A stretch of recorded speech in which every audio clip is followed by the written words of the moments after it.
No ar, Faixa Livre, rádio jornalismo de verdade, a informação de primeira qualidade, a interpretação e os comentários das notícias, entrevistas, o contraditório.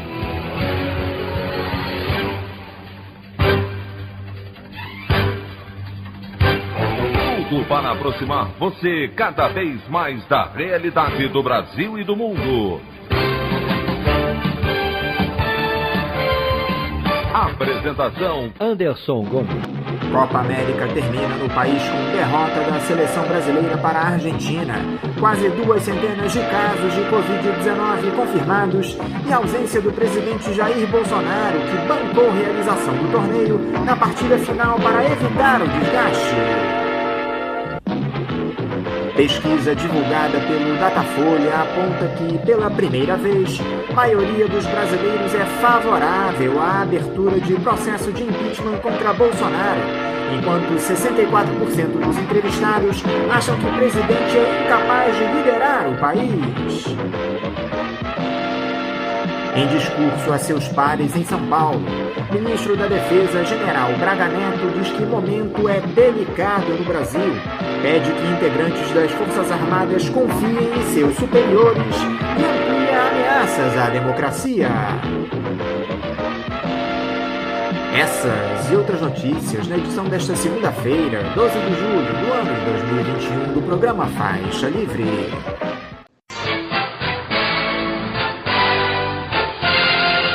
Comentário de Anderson Gomes.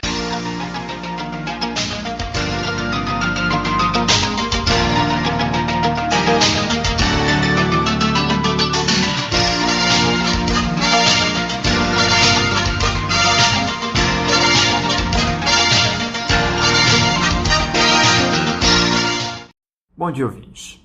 Após uma semana repleta de tensões, onde o presidente Jair Bolsonaro viu sua popularidade desabar e as denúncias de corrupção contra o seu governo tomarem uma proporção nunca antes vista, onde os militares ampliaram o caldo de autoritarismo, ameaçando as liberdades democráticas no nosso país, eu quero fazer a leitura da coluna do jornalista Camilo Vanucci, publicada na última quinta-feira no site UOL, onde ele fala a respeito do caráter golpista das Forças Armadas no Brasil. O título do texto é "A mentira está no DNA das Forças Armadas no Brasil". Diz o Camilo: General Braga Neto, o senhor e seus correligionários que me perdoem, mas eu sei o que vocês fizeram no verão passado, e no anterior também. A mentira, ilustre general, está no DNA das Forças Armadas no Brasil. Ela corrói há pelo menos 50 anos a credibilidade da instituição que o senhor venera.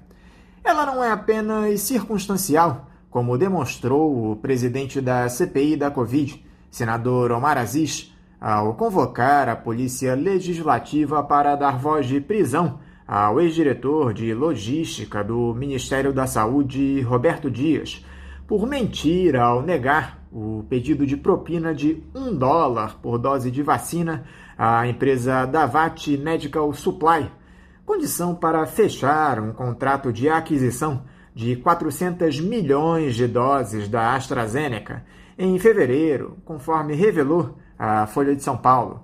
Circunstancial foi o pedido de prisão.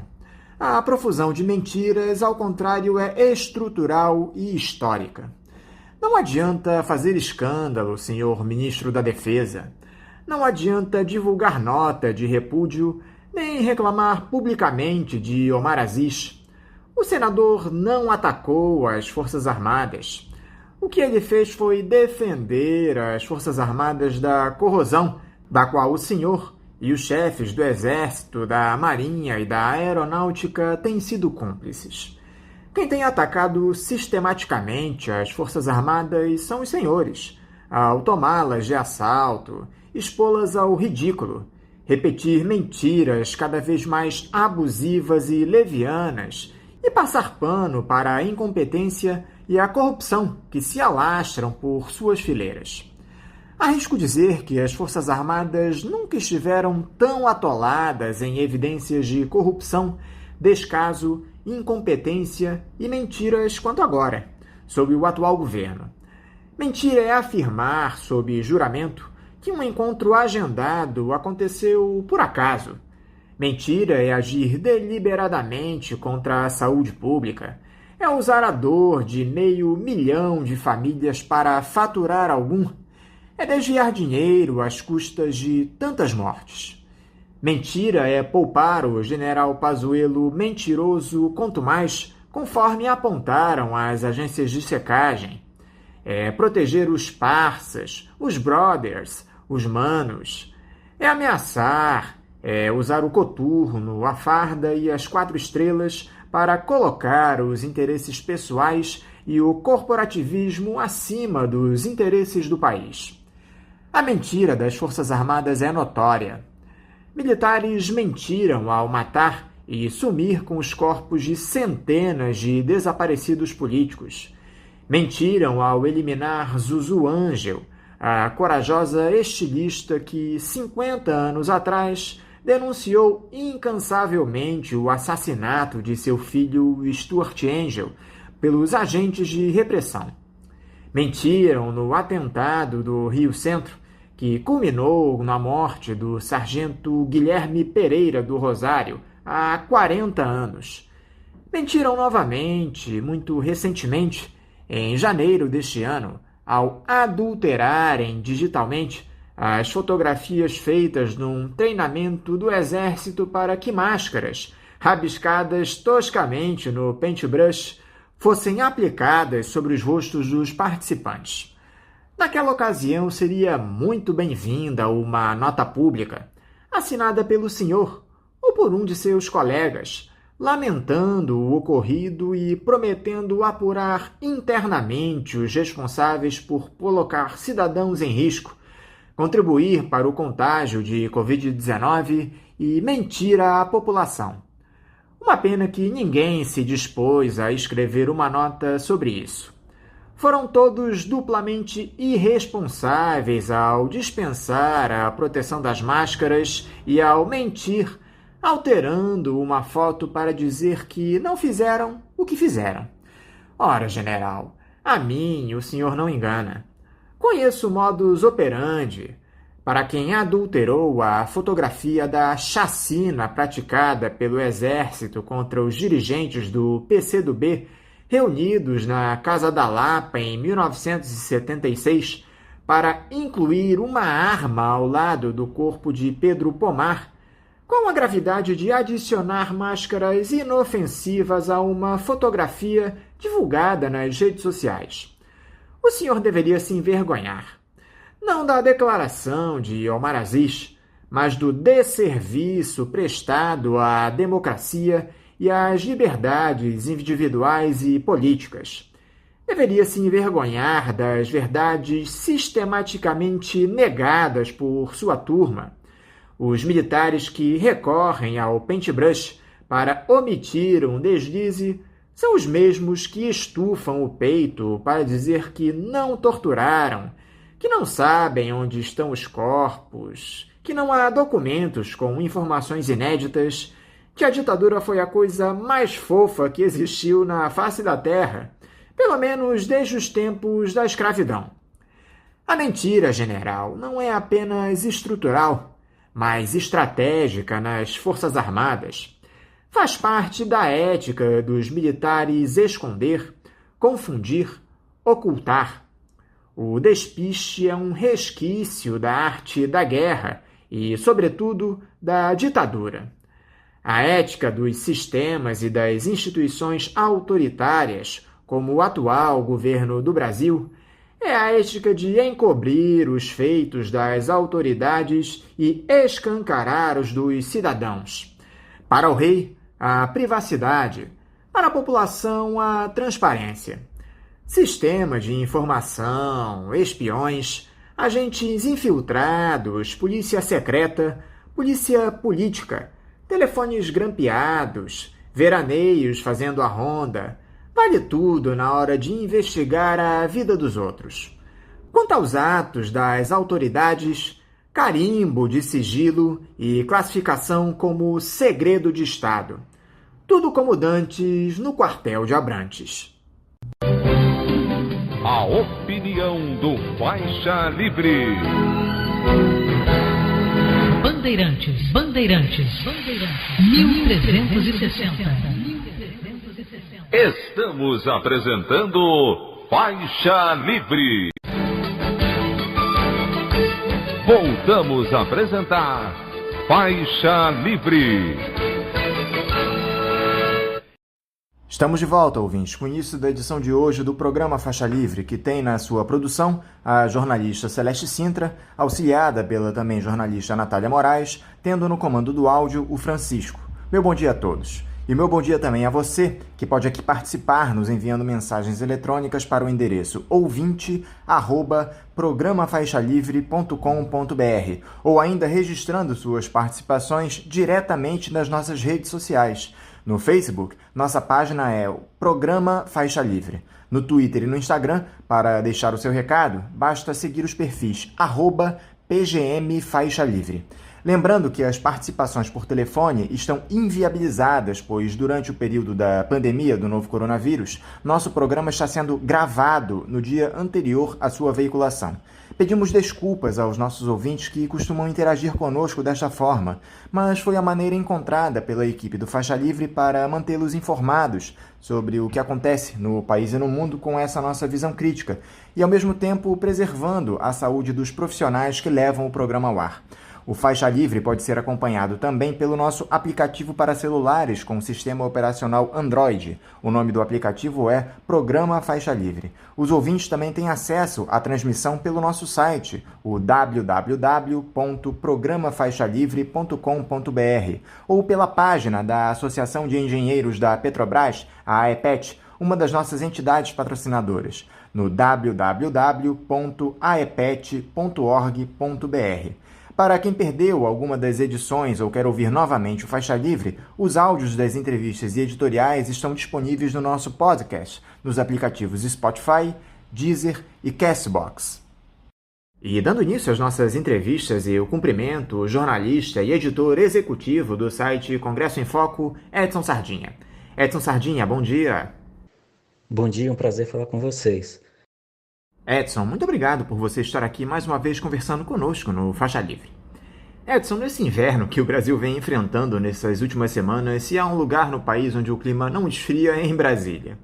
As movimentações políticas têm se dado de maneira intensa, especialmente após essas denúncias de corrupção contra o governo federal na aquisição de vacinas contra a Covid-19 que têm se dado no âmbito da CPI da pandemia. Primeiro, Edson, eu gostaria da sua avaliação a respeito desse clima político conturbado, onde me parece que, pela primeira vez nesses 2 anos e meio de mandato, o presidente Jair Bolsonaro perdeu o comando da narrativa. Você também tem essa impressão, Edson, que a comissão parlamentar de inquérito que investiga os malfeitos durante a pandemia tem dado as cartas neste cenário? O presidente vem de uma sequência de notícias muito negativas para ele, né? Denúncias de corrupção contra o seu governo derrubaram a narrativa de que não havia desvios em sua gestão. E as pesquisas apontam um aumento grande da rejeição popular ao presidente. Pela primeira vez, o Datafolha mostra que mais da metade dos brasileiros apoia o impeachment. As intenções de Bolsonaro derretem a cada pesquisa, e com o crescimento do ex-presidente Lula. E as denúncias de participação dele em rachadinhas voltaram ao noticiário e voltaram a assombrar o presidente também, né? Essa sequência negativa se reflete no discurso desesperado do presidente de que não aceitará perder as eleições sem o voto impresso. E também nos seus ataques aos ministros do Supremo, do Tribunal Superior Eleitoral, e também em relação às suas insinuações golpistas, né, reforçadas por integrantes das Forças Armadas, pelos comandantes. E os ataques de Bolsonaro aos comandantes da CPI também mostra uma tentativa dele de descredibilizar qualquer tipo de investigação contra o governo, né? A impressão que se tem é que se a responsabilidade do presidente pelas mortes da pandemia não sensibilizou tanto os seus eleitores, as denúncias de corrupção podem derrubar um pilar importante da narrativa bolsonarista. Esse fato, Edson, de o Bolsonaro não mais comandar a pauta política do país tem incomodado o presidente de que forma? Como é que você tem observado a reação dele a todo esse bombardeio que vem recebendo nos últimos tempos? O presidente nunca comandou a pauta política. A reforma da Previdência, por exemplo, foi aprovada em 2019, andou mais pelo interesse, pela ação do Congresso do que pelo próprio Planalto, né? Hoje o país vive uma espécie de semi-parlamentarismo com um presidente muito enfraquecido politicamente e nas mãos do Centrão, né? Que é esse grupo fisiológico que tem dado sustentação a todos os governos em troca de cargo e nacos do orçamento, né? Mas o Centrão, além dos escândalos políticos que atrai, também é muito volátil e pouco confiável para o governante de plantão. E quanto mais fraco é o presidente, mais fortalecido se acha o Centrão. Hoje, Bolsonaro tem no presidente da Câmara, Arthur Lira, seu principal fiador para engavetar os pedidos de impeachment.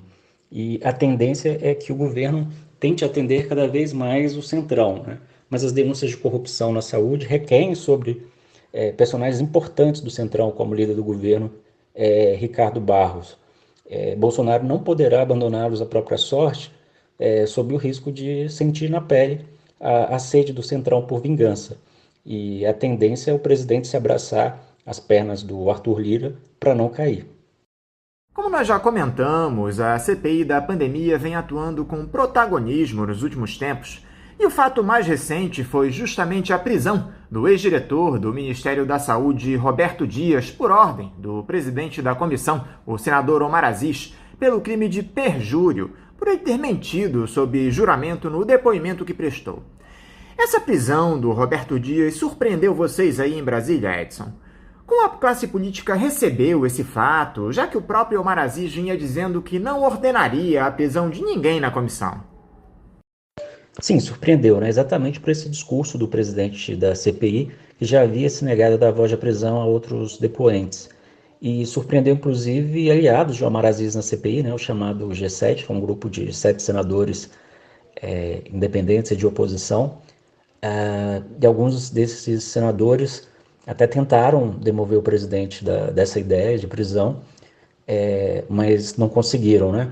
Agora, eu não acredito que isso tenha força para destruir esse grupo do G7, né? Até depois da reunião havia um discurso entre eles, entre esses parlamentares, de que não importava a opinião deles, mas sim o direito, a prerrogativa que tem o presidente da comissão de tomar esse tipo de decisão, né?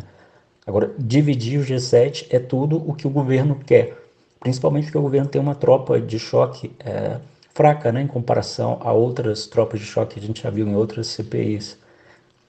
Além de ser minoria, são senadores que não têm tanto o traquejo de trabalhar dessa forma, né, na defesa tão empenhada assim de um governo numa CPI. É muito evidente que essa prisão do ex-diretor do Ministério, Edson, se deu pelo excesso de mentiras que ele proferiu diante da comissão, algo inquestionável. Agora, parece que o depoimento dele também serviu para confirmar que há 2 grupos de influência no Ministério da Saúde que disputam essas negociações espúrias, especialmente agora com as vacinas contra a Covid-19. Um deles, o núcleo político, que seria formado ou comandado pelo deputado Ricardo Barros, há anos dando as cartas no Ministério, e outro que veio a reboque do Jair Bolsonaro, que são os militares, que tinha o coronel Elcio Franco como líder, ex-secretário executivo da pasta e braço direito do ex-ministro general Eduardo Pazuello. Essa percepção é algo já consolidado aí em Brasília, Edson. Seriam esses 2 grupos que têm disputado o protagonismo em toda essa sujeira que está colocada? Como tem se dado essa disputa? As informações que chegaram à CPI é de que havia 2 grupos concorrentes dentro do Ministério da Saúde, né? Um grupo, segundo as investigações, liderado por Roberto Dias, né, o ex-diretor de logística, que é um homem indicado por lideranças do Centrão, e um outro grupo que seria liderado pelo general Elcio Franco, que foi secretário executivo do Ministério da Saúde, ele que é um general da reserva. Então, as suspeitas indicam a existência desses grupos e um sinal de que isso incomodou muito as Forças Armadas foi aquela nota muito dura, né, emitida pelos comandantes das Forças Armadas, com inclusive ameaças ao Congresso, enfim, à democracia. E a entrevista dada na sexta-feira pelo comandante da Aeronáutica, subindo mais um tom, também em defesa dos militares, né? Depois dessa prisão do Dias, Edson, surgiu a informação de que o ex-secretário teria elaborado um dossiê que comprometeria muita gente do governo em uma tentativa de se blindar de qualquer tipo de acusação. Não por acaso, a tropa de choque do Jair Bolsonaro na CPI saiu em defesa do depoente, mesmo depois de ele ter sido demitido pelo presidente da República. A informação é até de que houve uma reunião no Palácio do Planalto que teria definido essa estratégia de não abandonar o Roberto Dias. A pergunta que fica é a seguinte, Edson. Esse tal dossiê existe?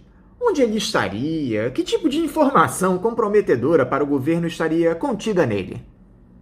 Olha, se atribui no Senado a decisão do presidente Omar Aziz de prender Roberto Dias a informação que ele teria recebido da existência desse dossiê e do fechamento de um acordo para não divulgação desse dossiê. E isso irritou muito o presidente Omar Aziz.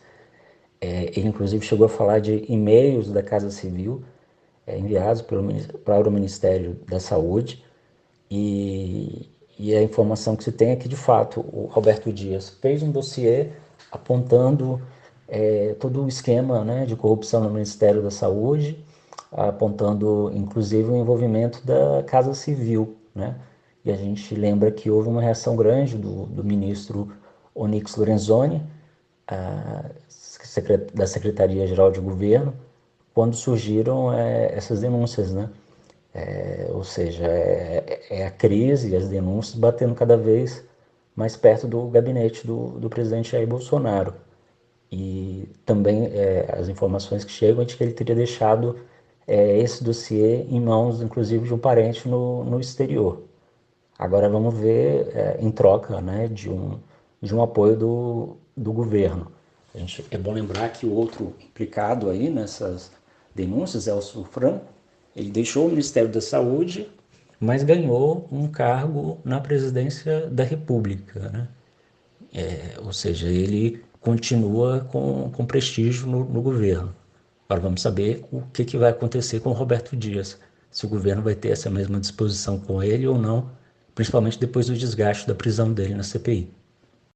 Algo que provocou muita apreensão depois de tudo isso que se deu na CPI da pandemia na última semana, Edson, foi aquela nota ameaçadora redigida pelo ministro da Defesa, general Braga Neto, e pelos 3 comandantes das Forças Armadas a respeito das críticas que o presidente da CPI, Omar Aziz, fez sobre a participação de militares nesses supostos escândalos de corrupção no Ministério da Saúde.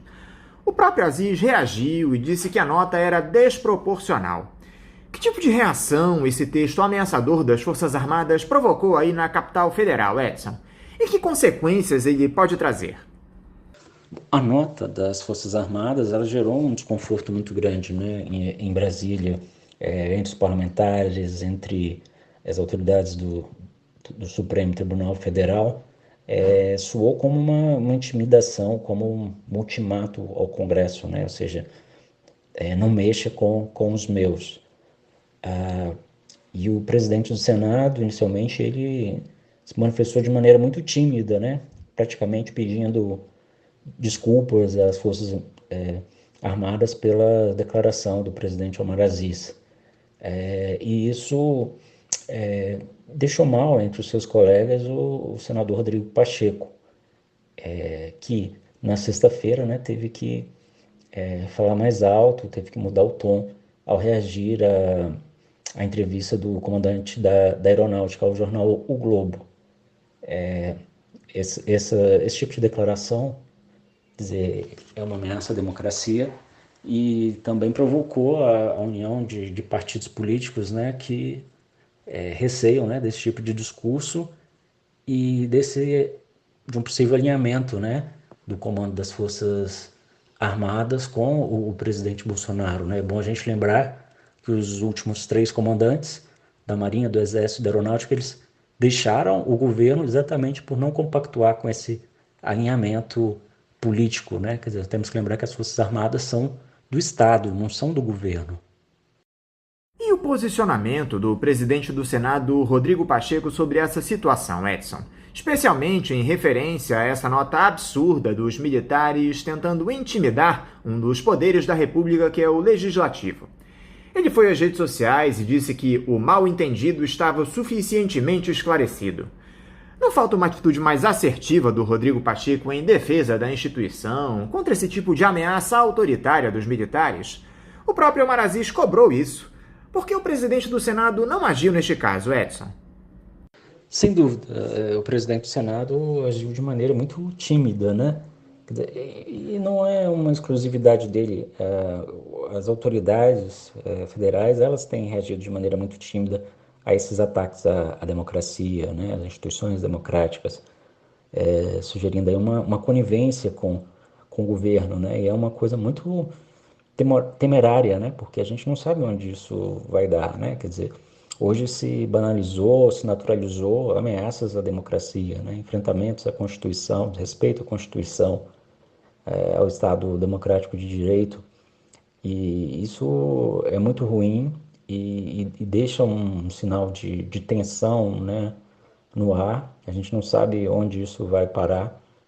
Um presidente ameaçando não aceitar a derrota eleitoral, ameaçando não ter eleição no ano que vem se não tiver voto impresso, e a reação, né, quer dizer, temos mais de 120 pedidos de impeachment contra o presidente na Câmara, e não há uma decisão, seja de despachar ou seja de arquivar esses pedidos, né, que vão ficando lá dentro da gaveta e se avolumando.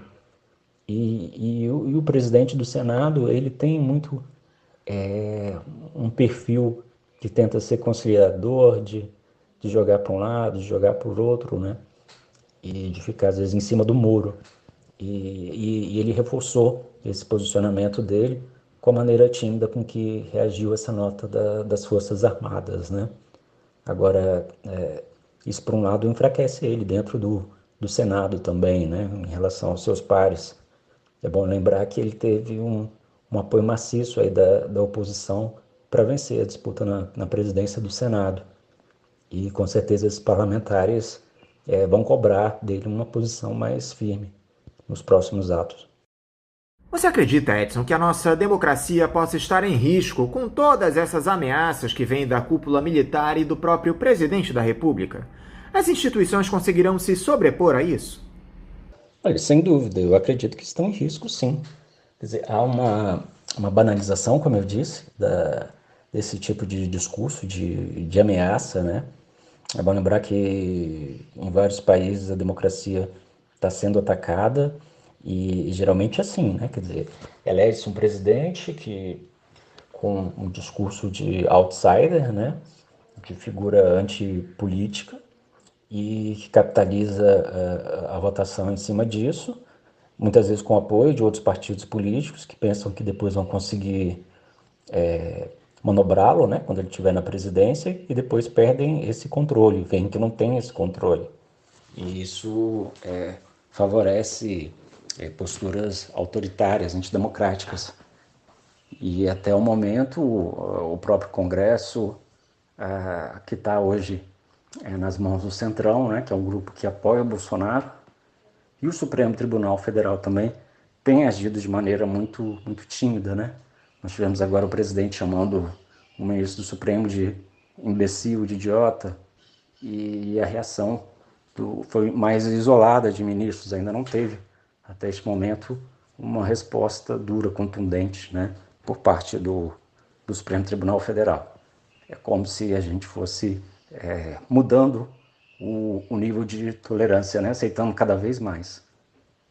Eu queria terminar, Edson, te questionando sobre essas mobilizações populares que têm se dado nos últimos tempos contra o governo do senhor Jair Bolsonaro. Muita gente diz que esse era o fato que faltava para que o Congresso pudesse levar à frente o impeachment do ex-capitão. Você concorda com essa avaliação, Edson? Os protestos podem levar o presidente da Câmara a pautar o impeachment do senhor Jair Bolsonaro? Não há impeachment sem povo nas ruas, né? Houve uma demora para a população ir às ruas por causa da pandemia, né? Agora que as ruas estão sendo tomadas aí por militantes contrários ao presidente Bolsonaro, há uma sinalização de que grupos mais à direita também vão sair às ruas agora, como o próprio Movimento Brasil Livre, né? O MBL, que foi um apoiador do presidente em 2018. E a tendência é se unirem, né, forças aí cuja união era inimaginável até pouco tempo atrás, mas evidentemente uma união estratégica apenas para tentar forçar o presidente da Câmara a analisar esses pedidos de impeachment, né, quer dizer, que foram, de certo modo, agora sintetizados no chamado superpedido de impeachment que reúne ali as principais acusações contra o presidente, né, desde o início do seu governo. Agora é difícil imaginar hoje o presidente da Câmara, que é um aliado do presidente, tocar esse pedido adiante, né? Ele já tem dado sucessivas declarações de que não há clima para impeachment. O seu antecessor, que é adversário do governo, Rodrigo Maia, alega que não pautou impeachment porque sentia que não tinha votos para aprovar e que se submetesse ao plenário e fosse derrotado, seria uma derrota irreversível depois, que não teria como aprovar o impeachment dele depois. Então, essas circunstâncias são ainda muito imprevisíveis, né? Quer dizer, temos uma deterioração grande, né, da economia, e tanto no caso Collor quanto no caso Dilma, a questão da economia também, da crise econômica teve um peso muito grande, né, pro afastamento. Agora vai depender muito do grau de aliança do presidente com o Centrão, né? Hoje a gente tem um presidente que é completamente refém do Centrão, que não consegue comandar a pauta política, que está pendurado no Centrão, porque não tem uma outra base para se apoiar no Congresso. E enquanto ele tiver esse apoio do Centrão, não vejo como um impeachment prosperar, né? A tendência nesse caso é o governo, o presidente e o próprio país sangrarem até outubro de 2022, né? O que é um cenário assim preocupante, porque a gente não sabe até que ponto o país sobreviverá a isso, né? De que maneira vai sobreviver a essa crise no meio de uma pandemia com tantas mortes, com tanto desemprego, com o crescimento da desigualdade econômica e social. Então o cenário é bem sombrio. Edson Sardinha, mais uma vez, muito obrigado por você conversar aqui conosco no programa. Eu quero te desejar um ótimo dia de trabalho e deixar aqui também o meu abraço. Eu que agradeço, Anderson, muito obrigado pela oportunidade. É sempre um prazer falar com vocês do Faixa Livre e estamos à disposição. Ótima semana a todos, a todas. Um abraço. Conversamos aqui com o jornalista e editor executivo do site Congresso em Foco, Edson Sardinha. Como vocês, ouvintes, sabem, o Faixa Livre tem passado por um processo de transição nos últimos tempos que provocou algumas mudanças e também adaptações às novas tecnologias. Uma delas é justamente a adoção de uma chave Pix, essa nova modalidade de transferência de valores para os ouvintes que desejam contribuir com qualquer quantia para a manutenção do programa. Portanto, para você que já aderiu a essa nova tecnologia, a chave Pix da conta do Faixa Livre é o nosso e-mail, ouvinte@programafaixalivre.com.br. Repetindo, a nossa chave Pix é ouvinte@programafaixalivre.com.br. Para você que faz transferências da maneira tradicional, a nossa conta em nome da Associação de Funcionários do BNDES, a AFBNDES, no Banco Itaú, agência 1964, conta corrente de número 03004, dígito 1. Repetindo, a agência do Banco Itaú, 1964, conta corrente 03004, dígito 1. O CNPJ da AFBNDES para a realização de depósitos de quem não é cliente do referido banco é o 33984-550-0001-41. Repetindo, o CNPJ da AFBNDES é o 33984-550-0001-41. Lembrando que todos os recursos depositados nessa conta são destinados exclusivamente ao financiamento dos custos do Faixa Livre. Para quem não conseguir anotar as informações referentes à conta, elas estarão disponíveis no nosso site, o www.programafaixalivre.com.br, e nas nossas redes sociais, no Facebook, Twitter e Instagram. Então, repetindo mais uma vez, a nossa chave Pix é ouvinte@programafaixalivre.com.br e a conta corrente da AFBNDES do Banco Itaú, agência 1964, conta de número 03004, dígito 1. Eu aproveito agora para fazer a leitura de mais uma leva de recados aqui, de vocês ouvintes, estão nas minhas mãos, já tenho muita coisa para ler aqui. Recados ainda do mês de junho, ó. A Maria Jarlete Guimarães, pelo Facebook, nos manda um bom dia aqui. Bom dia para você também, Maria. Espero que você esteja nos ouvindo hoje. O Jonathan Marques elogia a entrevista aqui do João Vicente Goulart. Diz aqui ele, grande João Vicente. Obrigado para você, Jonathan, o teu recado. Agora, o Alexandro, pelo YouTube, também elogia a entrevista que nós fizemos. Ele diz aqui, ó, parabéns pela entrevista com o Jango Filho. Obrigado, Alex. Que bom que você gostou aí da entrevista que nós fizemos com o João Goulart. Já o Ricardo Lopes, ele faz uma crítica aqui, faz uma pergunta, na verdade. Ele questiona o seguinte, democracia relativa ou ditadura relativa? Também referência à entrevista com o João Vicente Goulart. É um bom questionamento, hein, Ricardo? Obrigado aí pela participação. Pelo Facebook, o Júnior Alves Lima, por que o Paulo Passarinho ainda não voltou ao programa? Então, Júnior, infelizmente a pandemia continua aí matando muita gente no nosso país. Nós não queremos colocar nenhum integrante da nossa equipe em risco aqui no Faixa Livre. Nós também temos um problema sério, infelizmente, de financiamento do nosso programa. O caixa não fecha no fim do mês, não é fácil a gente manter 4 integrantes na equipe do Faixa Livre. Então, além de tudo, nós precisamos ampliar o caixa do programa para que toda a equipe volte a trabalhar plenamente aqui no Faixa Livre. É por isso que eu sempre faço o apelo a vocês, ouvintes, que doem aqui para o nosso programa. É fundamental a participação de vocês para que nós possamos levar o trabalho do Faixa Livre ao ar. De toda forma, eu te agradeço, tá bom, Júnior? O teu recado. No Facebook, na entrevista que nós fizemos com a Anita Pestes, a San Marga Pinto de Andrade, uma história de vida brilhante. Um belo elogio que você faz, hein, San? Eu vou passar aqui o seu recado às mãos da professora Anita. Obrigado para você, hein? No nosso YouTube, o Ivan Antero Gomes dos Santos nos manda um bom dia lá de Fonseca, Niterói, e um abraço para toda a equipe do Faixa Livre. Ivan, muito obrigado pela tua audiência diária aqui no nosso Faixa Livre. Um abraço forte aqui de todos nós da equipe para você, tá bom? Já o Ricardo Faustino, pelo Facebook, critica aqui o ministro da Economia, Paulo Guedes. Ele diz o seguinte, Paulo Guedes deveria ser objeto de estudo psicológico. Pois é, Ricardo, a gente concorda com essa tua opinião, tá bom? Obrigado a você pelo teu recado. O Alfredo Teixeira, pelo YouTube, nos incentiva. Vamos, faixa! Vamos, Alfredo, obrigado. A Maria Aparecida Santos, bom dia, Faixa Livre. Bom dia, Maria Aparecida. Espero que você hoje esteja nos escutando, nos acompanhando aqui. O Fernando Drummond, pelo Instagram, que nos concedeu uma entrevista recentemente aqui ao Faixa Livre, o primo do poeta Carlos Drummond de Andrade, diz o seguinte, ó, adorei, gratidão eterna pelo espaço. A gente que te agradece, Fernando Drummond, pela ótima entrevista que você nos concedeu aqui. O Irineu Silva, pelo Facebook, elogia também a entrevista com o Fernando Drummond. Ele diz super, sucinto, mas muito preciso. Obrigado para você, Irineu. Pelo YouTube, novamente o Ivan Antero nos manda um bom dia, direto de Fonseca, em Niterói. Bom dia, Ivan.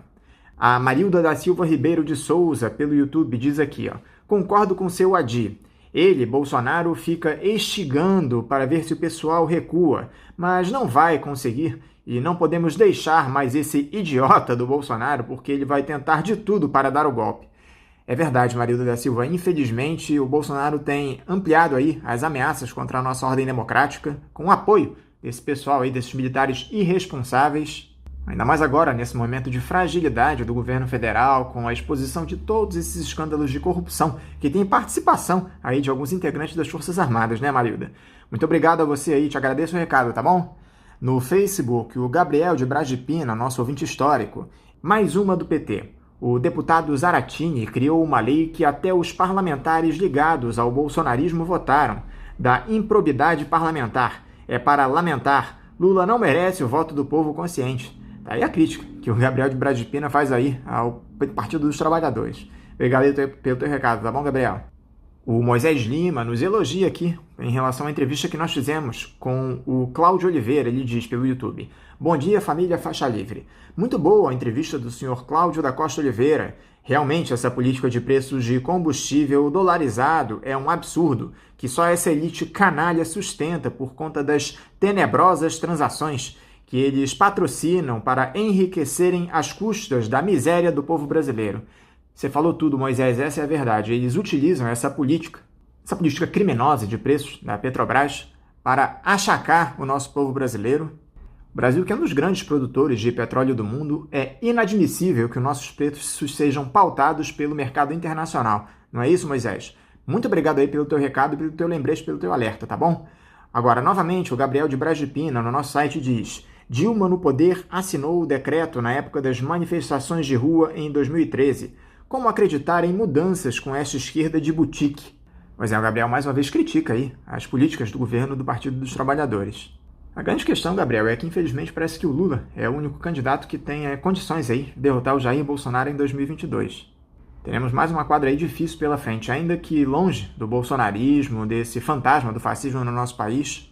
Isso se nós tivermos eleições no ano que vem, né, Gabriel? É importante a gente lembrar e sempre defender aqui a democracia. Mas eu te agradeço o teu recado, tá bom, Gabriel? Um abraço para você. Olha aqui, no YouTube temos um recado do perfil Flusão.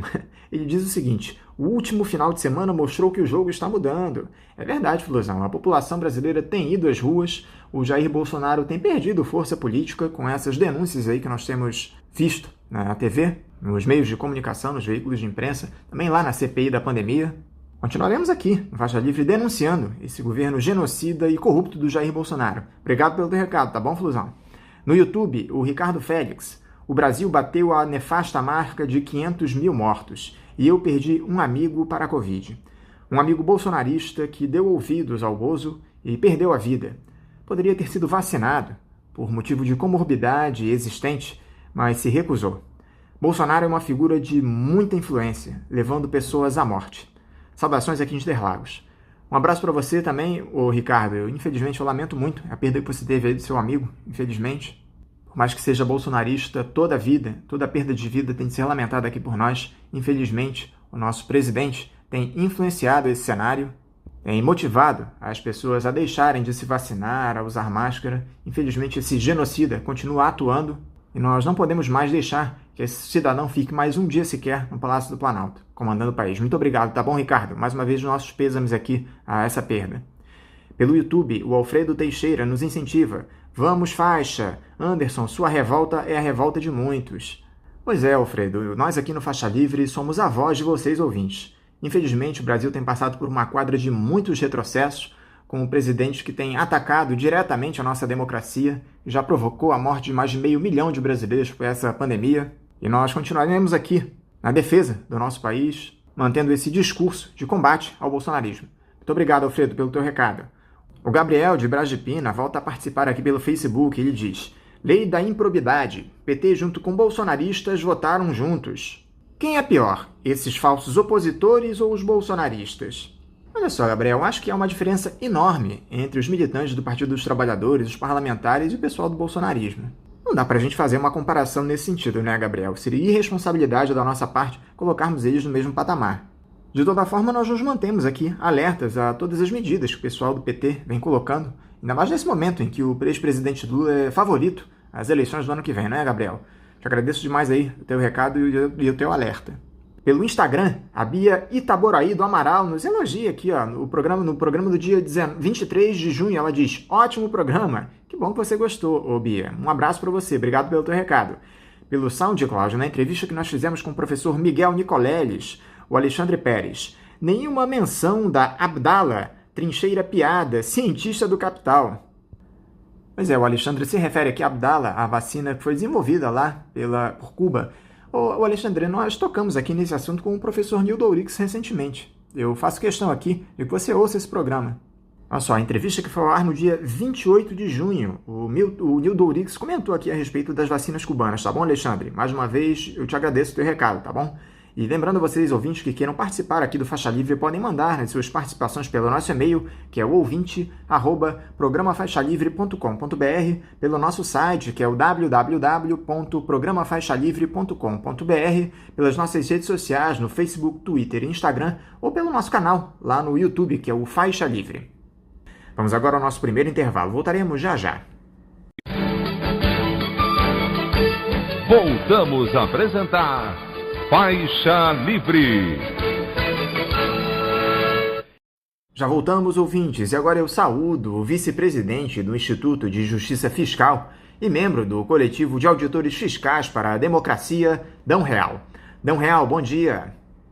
Bom dia, Anderson. É uma satisfação poder estar aqui de volta no programa Faixa Livre, na Rádio Bandeirantes, e poder compartilhar contigo e com os teus ouvintes, né, algumas percepções sobre reforma tributária do Instituto de Justiça Fiscal e dos Auditores Fiscais para a Democracia. Muito obrigado pelo convite. Dão, muito obrigado por você conversar aqui conosco no Faixa Livre. Dão, a gestão entreguista e genocida do senhor Jair Bolsonaro, que foi eleito com o apoio irrestrito dos ultraliberais, tem levado à frente a pauta de reformas que há tempos esse pessoal quer aprovar aqui no Brasil. Já foi votada a mudança nas regras da Previdência e agora há dois temas em discussão no Congresso: as reformas administrativa e tributária. Antes de nós tratarmos especificamente das reformas, Dão, você que é um profundo conhecedor do tema, eu gostaria que você desenhasse um quadro da realidade tributária no nosso país. Onde estão as defasagens, as injustiças? O que precisa ser feito para que tenhamos um quadro mais favorável, com menos distorções no que diz respeito à cobrança de impostos no Brasil? Bom, prezado Anderson, tu tens toda a razão. De fato, nós estamos vivendo aí um período de aceleração de reformas de corte neoliberal. Reformas que reduzem o tamanho do Estado, reduzem o papel do Estado e, sobretudo, reformas que encaminham para uma ideia de privatização de políticas públicas. Bom, mas voltando, tentando responder à tua questão. O sistema tributário brasileiro, ele se caracteriza por ser um sistema absolutamente regressivo. O que significa um sistema tributário regressivo? É um sistema que onera muito mais a renda dos mais pobres do que a renda dos mais ricos.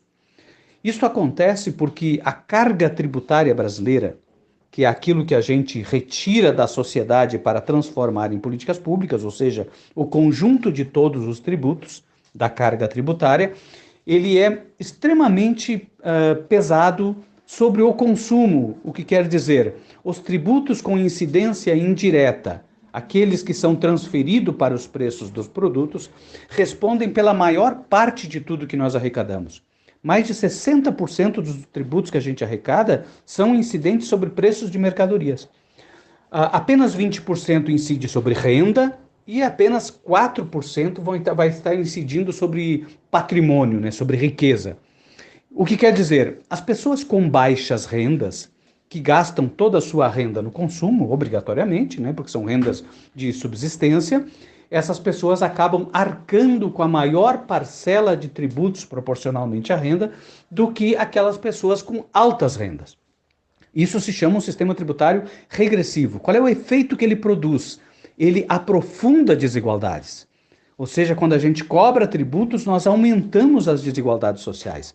Essa é uma distorção básica do nosso sistema tributário, inclusive é uma distorção que transforma o nosso sistema tributário num sistema inconstitucional, porque a Constituição determina que o sistema tributário deveria ser progressivo, deveria respeitar a capacidade contributiva, né, ou seja, deveria onerar mais quem tem mais riqueza, quem tem mais renda, e onerar muito menos ou cobrar muito menos de quem é mais pobre, que tem menos renda.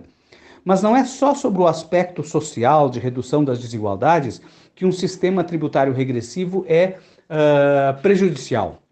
O sistema tributário regressivo, como o nosso, ele é também disfuncional em relação à economia. né, em relação à economia. Quando eu onero demais o andar de baixo, eu estou retirando dinheiro com enorme potencial de consumo na economia de forma geral, ou seja, recursos que poderiam ativar a atividade econômica. Portanto, um sistema tributário regressivo, ele aprofunda as desigualdades sociais, mas ele também prejudica o desenvolvimento econômico. E é isso que a gente precisa corrigir. Ora, se a gente sabe onde é que está o problema, é fácil de corrigir. O problema é a carga tributária sobre o consumo é muito alta, sobre renda e patrimônio muito baixa. Para corrigir é fazer o contrário, reduzir a carga sobre o consumo, mas aumentar a carga sobre renda e patrimônio.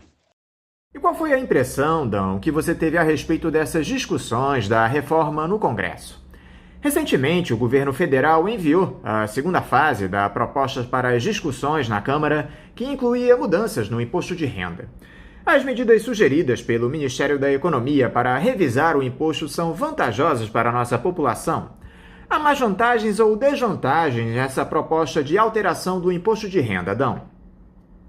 Bom, Anderson, eu respondi na questão anterior que o sistema tributário brasileiro ele é regressivo porque a tributação sobre o consumo é muito maior do que a tributação sobre renda e patrimônio. A tributação sobre a renda ou a arrecadação total de tributos incidentes sobre a renda responde por menos de 20% da arrecadação total. Tá certo? E isso transforma o nosso sistema num sistema regressivo. Um dos elementos, olha, talvez o principal elemento que faz com que o imposto de renda participe com um valor tão pequeno em relação à arrecadação total é aquilo que a gente chama de isenção dos lucros e dividendos. Desde 1995, com a Lei 9.249, todas as rendas decorrentes de lucros e dividendos distribuídos passaram a ser consideradas isentas. Ou seja, qual é o efeito disso?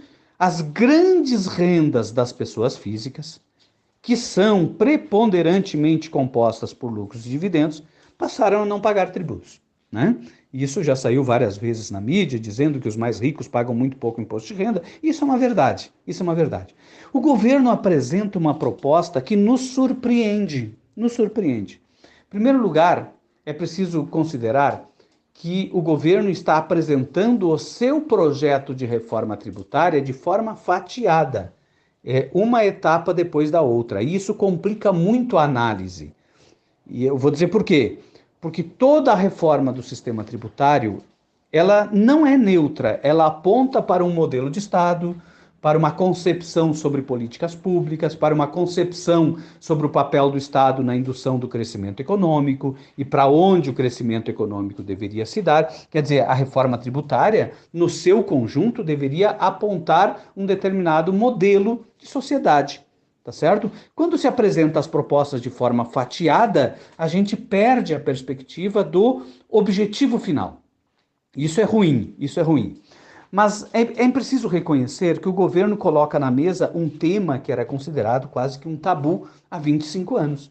Desde 1995, a sociedade, principalmente o Instituto Justiça Fiscal não existia na época, mas as pessoas que hoje estão no Instituto, já desde aquela época, vinham denunciando esta excrescência de isentar do imposto de renda as altas rendas, né, de retirar da tabela do imposto de renda as rendas do capital. Né? Isso aí era uma crítica generalizada. E era isso que fazia com que, de certa forma, o imposto de renda fosse cada vez mais regressivo, né, atingisse cada vez mais e a cada ano rendas mais baixas. Tá certo? Por conta da decisão política de retirar da base de cálculo as rendas do capital ou as altas rendas. Mas o governo, surpreendentemente, ele coloca na mesa esse tema, na medida em que ele propõe a revogação da isenção dos lucros e dividendos, a revogação da dedutibilidade dos juros sobre o capital próprio, né, uma leve correção da tabela de incidência, né, passando o limite de isenção hoje do imposto de renda da pessoa física de R$ 1.902 para R$ 2.500, isso aí vai beneficiar realmente um conjunto grande de trabalhadores, tá certo? Mas ele compensa esta elevação de arrecadação com uma redução de arrecadação das empresas, ou seja, ele propõe uma redução da alíquota do imposto de renda da pessoa jurídica. É como se oferecesse com uma mão e retirasse com a outra. O resultado final é sim que vai haver um pequeno acréscimo de tributação sobre as rendas dos mais ricos. Não há dúvida que isso vai acontecer. Mas não vai resolver aquele problema central que eu havia respondido na primeira questão. A participação da arrecadação do imposto de renda continuará sendo a mesma. Nós não estamos mudando a relação entre tributação sobre renda em relação à tributação sobre o consumo. O nível de regressividade do sistema tributário não vai ser alterado, tá certo? Tem algumas coisas importantes na proposta apresentada pelo governo e que precisam ser consideradas como sendo progressivas, ou seja, propostas progressivas, mas tem muita coisa que poderia ser aperfeiçoada, tá certo? Poderia ser muito aperfeiçoada. Tem medidas antielisivas sendo apresentadas que são medidas muito importantes, precisariam ser mantidas, né? Tem esta desoneração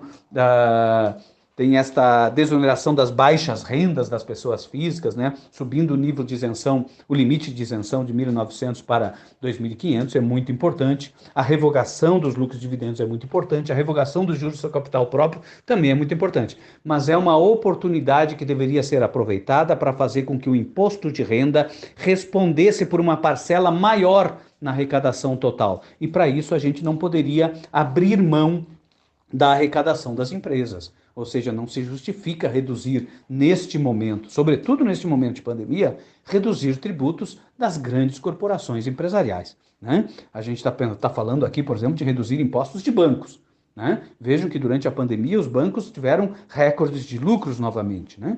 Então é importante que a gente garanta um conjunto de medidas nessas propostas do governo que são mais progressivas, mas que a gente não retroaja, ou seja, que a gente não volte atrás em relação à necessidade que temos de ampliar a arrecadação para enfrentar, por exemplo, os problemas da pandemia. Tem um problema central que precisamos tratar em relação à proposta do governo, é que continua tratando as rendas do capital de forma não isonômica com as rendas do trabalho. Por que não colocar tudo na mesma tabela progressiva?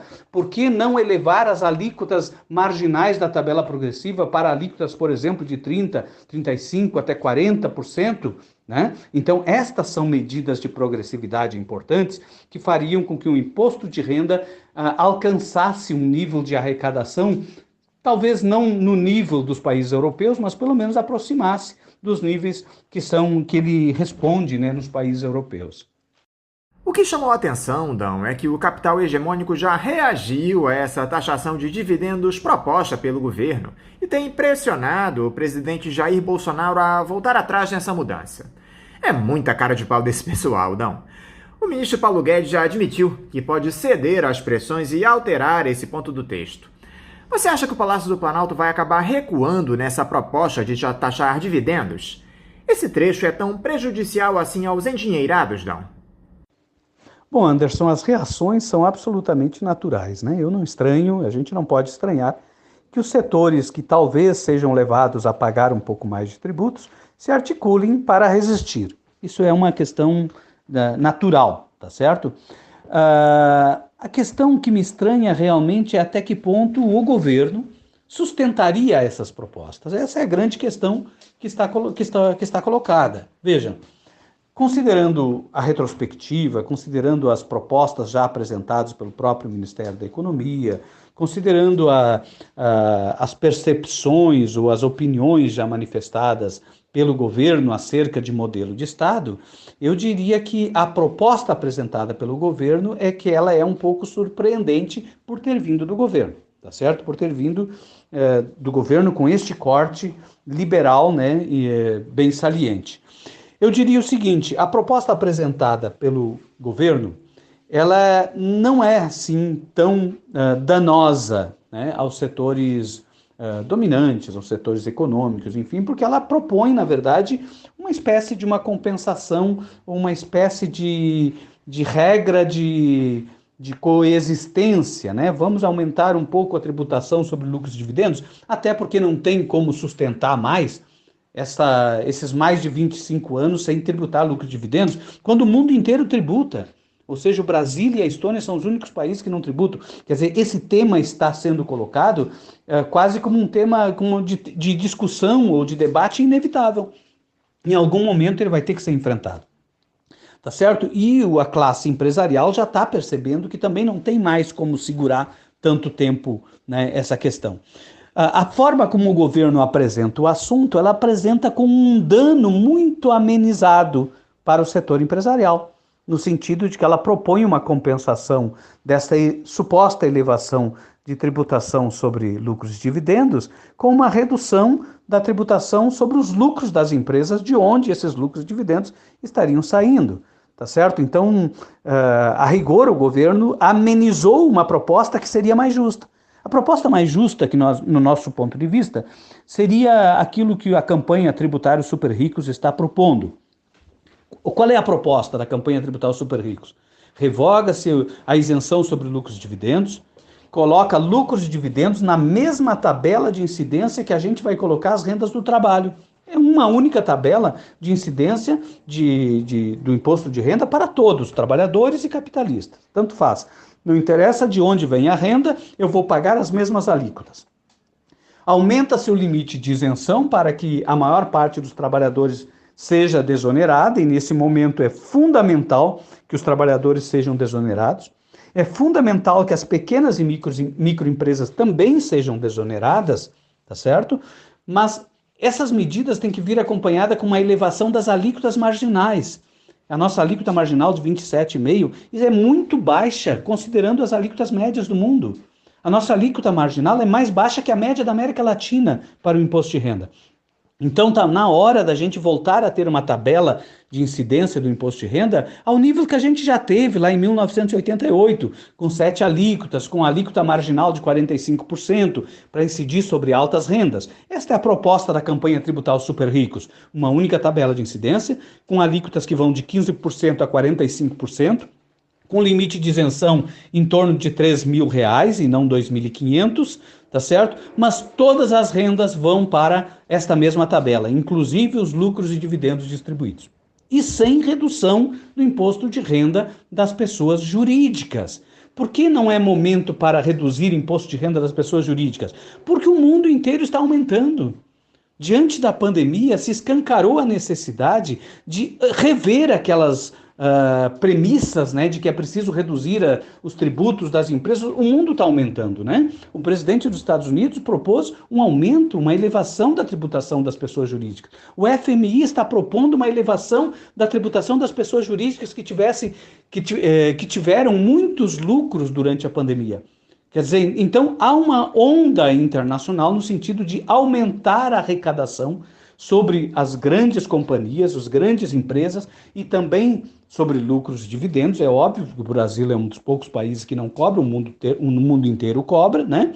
E principalmente para poder potencializar a capacidade do Estado para fazer frente à crise. Não apenas a crise da pandemia, que já é extremamente relevante, mas também a crise econômica. É o Estado que é capaz de minimizar os efeitos da crise econômica. E para isso ele precisa de recursos.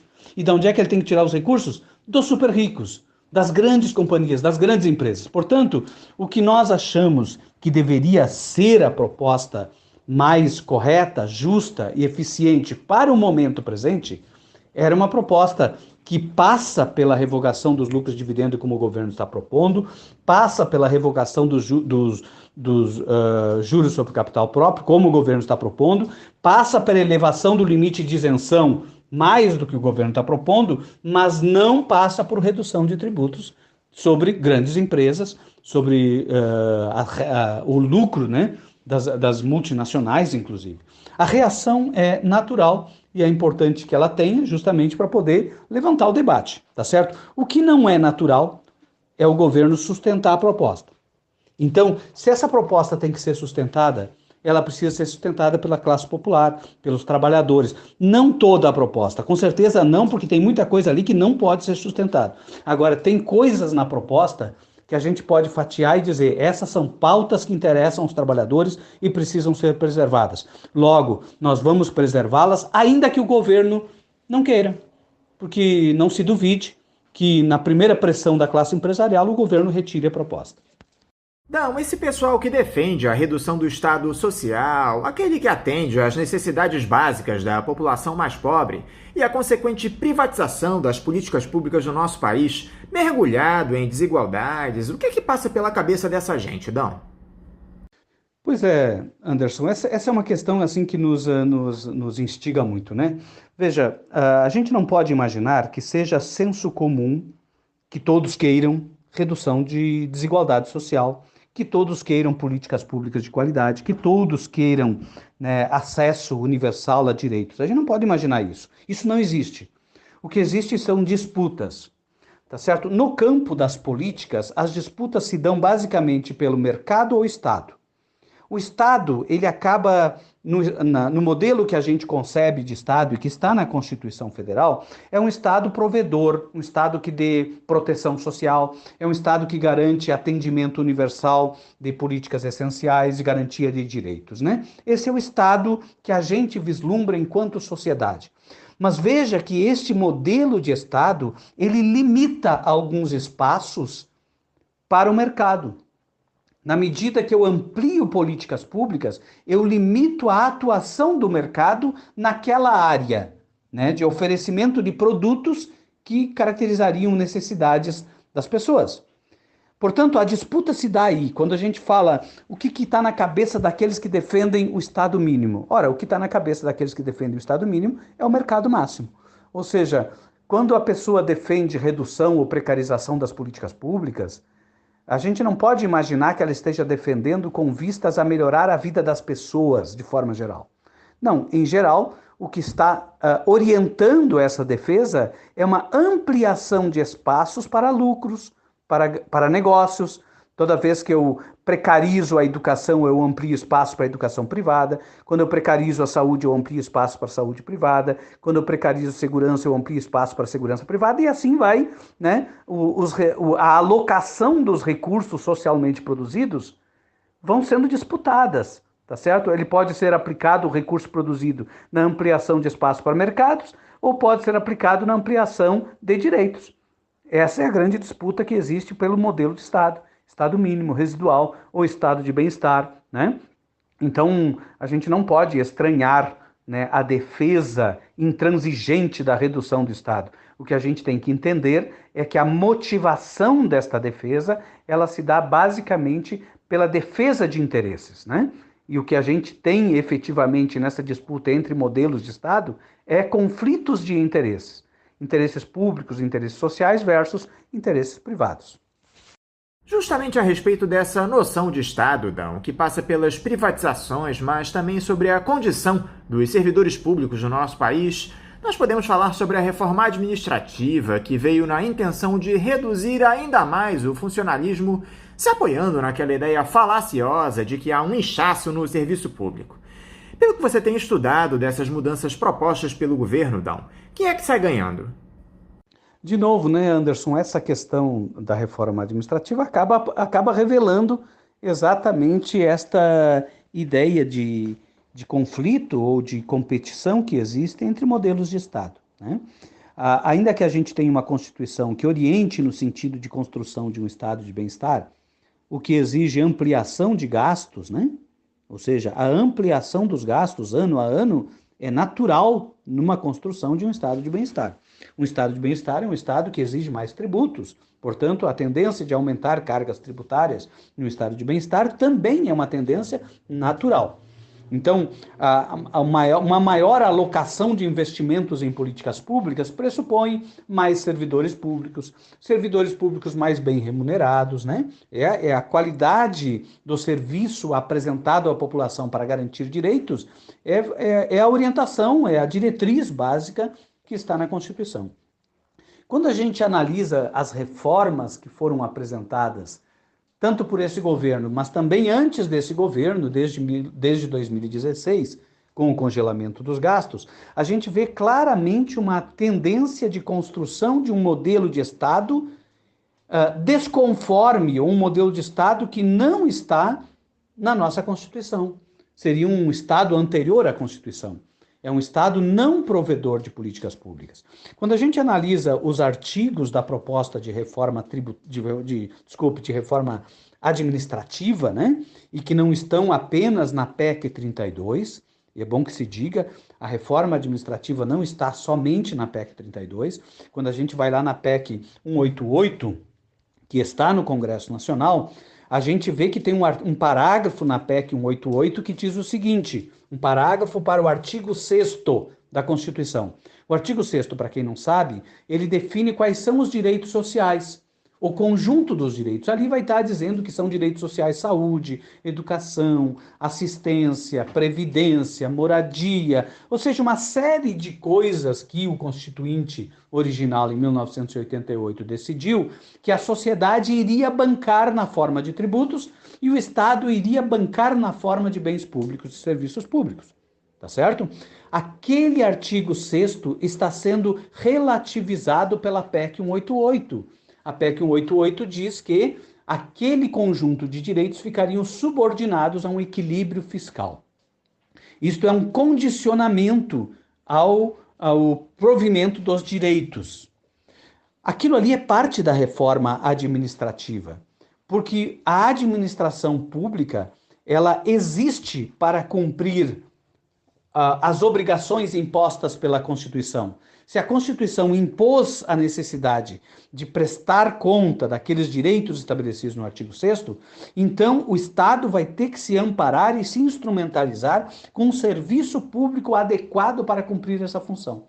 Quando vem aquele artigo na PEC 188 e depois vem a PEC 32, que coloca de forma muito expressa, embora isso tenha sido retirado do texto através de emenda, mas revela a intenção original do governo, coloca de forma expressa que constituiria um princípio da administração pública, a subsidiariedade. Ali ela estava dizendo o seguinte: a administração pública, ela deixa de ser o ente prioritário para o atendimento aos interesses da sociedade. Ele passa a atuar de forma subsidiária. E o que fica implícito nesse texto é que essa subsidiariedade se daria em relação ao mercado.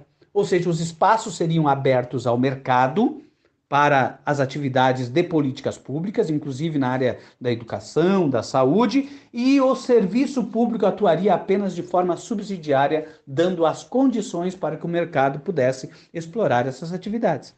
Então, o que está em jogo nesse conjunto de reformas, onde a própria reforma administrativa se insere, né, não é uma ideia assim de preconcebida, né, uma ideia preconceituosa, muitas vezes, contra o serviço público, contra o servidor público. Não. O que está em disputa é o modelo de Estado. Um Estado privatizado que garanta as condições para o mercado operar em segmentos que hoje são considerados segmentos de atuação, se não exclusiva, mas preponderante do Estado. Por exemplo, educação, saúde, previdência. Tá certo? O que está no conjunto das propostas é uma reversão deste processo, onde o Estado passe a atuar de forma residual, dando suporte ao mercado para que ele possa absorver as necessidades, né, decorrentes da retirada do Estado, as necessidades das pessoas, transformar essas necessidades em instrumentos, né, para ampliação de lucros.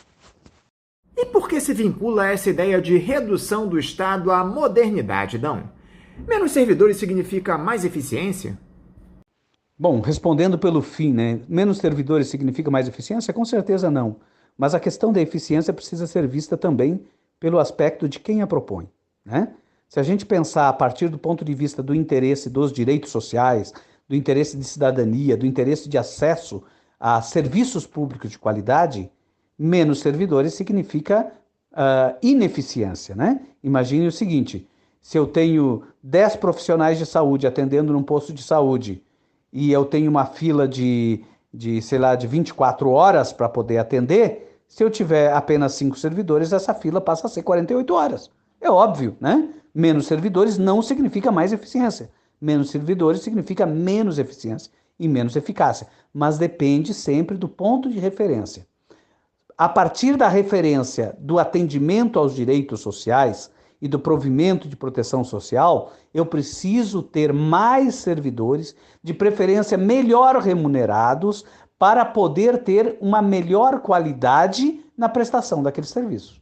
Isso é natural. Ou seja, ninguém gostaria de ser atendido por um médico mal pago num posto de saúde, né? O ideal é que o médico não esteja preocupado com o salário, ou seja, que ele possa atender com o tempo necessário para atender efetivamente a necessidade daquela pessoa. Imagine uma pessoa fazendo um transplante pelo SUS, e é importante que se diga que mais de 95% dos transplantes no Brasil são feitos pelo SUS, tá certo? Imagina um médico ter que fazer um transplante, mas para poder ganhar o suficiente para viver, ele tem que fazer rapidamente aquele transplante, né? Tem que fazer de forma muito rápida e acelerada. Então, não se espera isso quando a gente fala em termos de eficiência na prestação de serviço público. Mas a eficiência sob o outro aspecto do mercado, sim, se eu reduzir o tamanho do Estado, se eu retirar servidores, eu amplio mais espaço para a procura de serviços privados.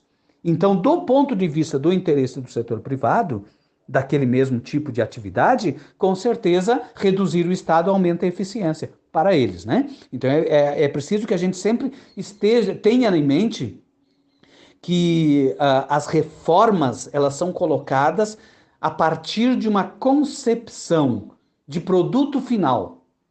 Qual é o produto final que se busca produzir? É fundamental a gente perceber qual é esse produto para poder se posicionar em relação a favor ou contra as reformas, né? O que a gente não pode é entrar na onda dos argumentos ou das narrativas. E aí, pegando o início da tua pergunta, a ideia da modernidade, ela é utilizada de forma absolutamente equivocada.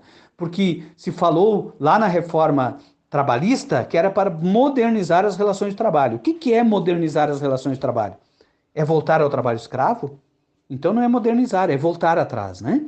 O que é modernizar a administração pública? É voltar ao que era antes da Constituição?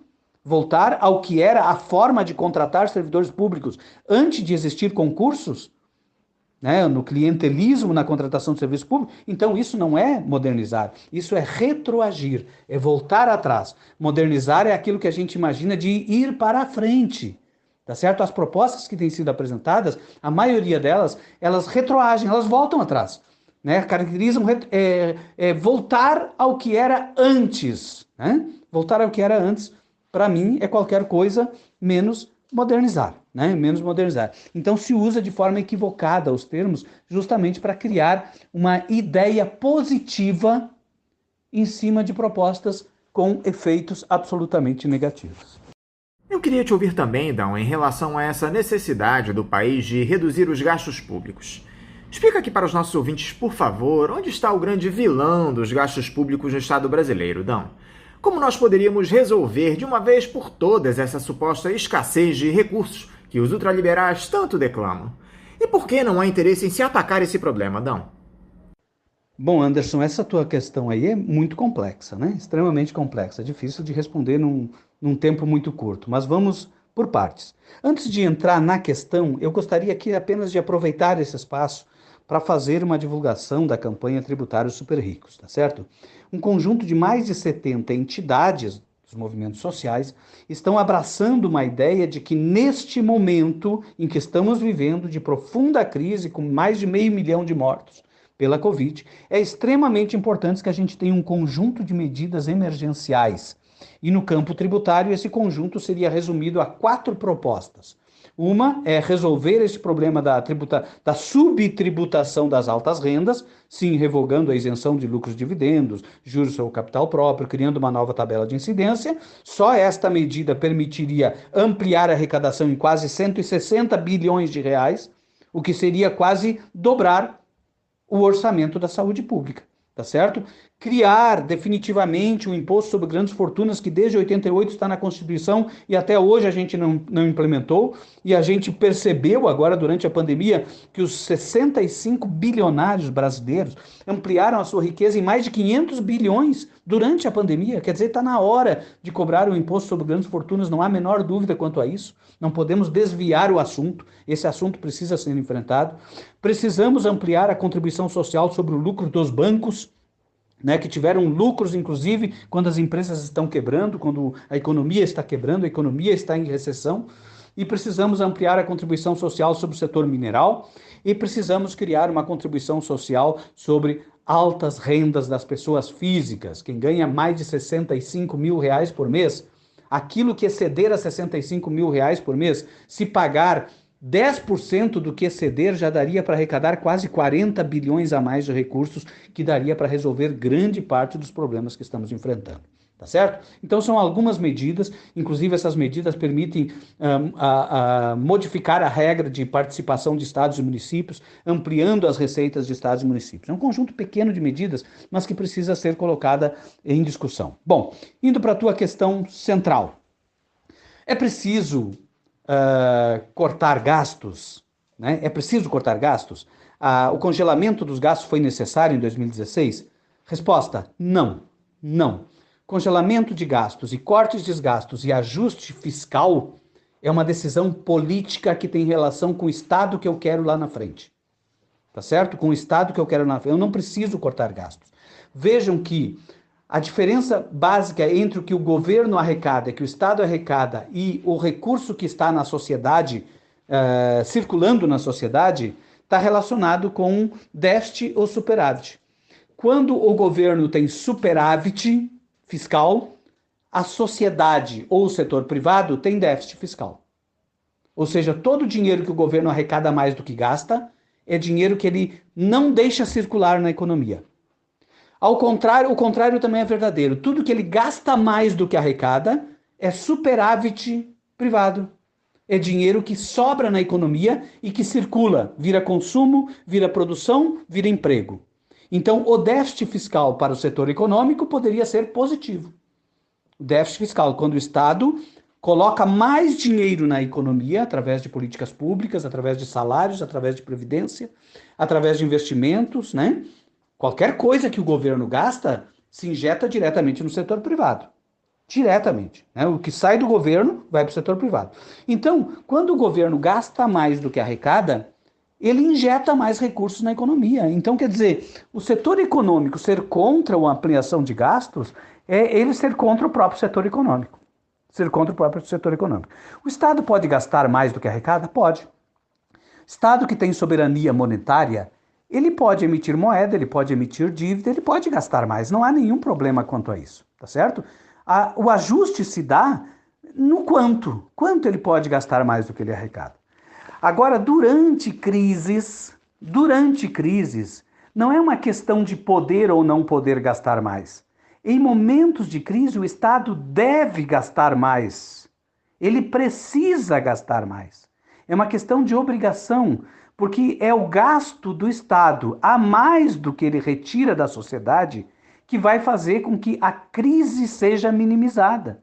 Portanto, é sim possível gastar, é sim possível revogar o congelamento dos gastos, né? Sobretudo numa economia como a nossa, que está com uma capacidade produtiva ociosa, né? Ou seja, a gente tem capacidade de ampliar a nossa produção, tá certo? Sem riscos nesse momento de crise de inflação. Ou seja, é possível gastar mais? Sim, tá certo?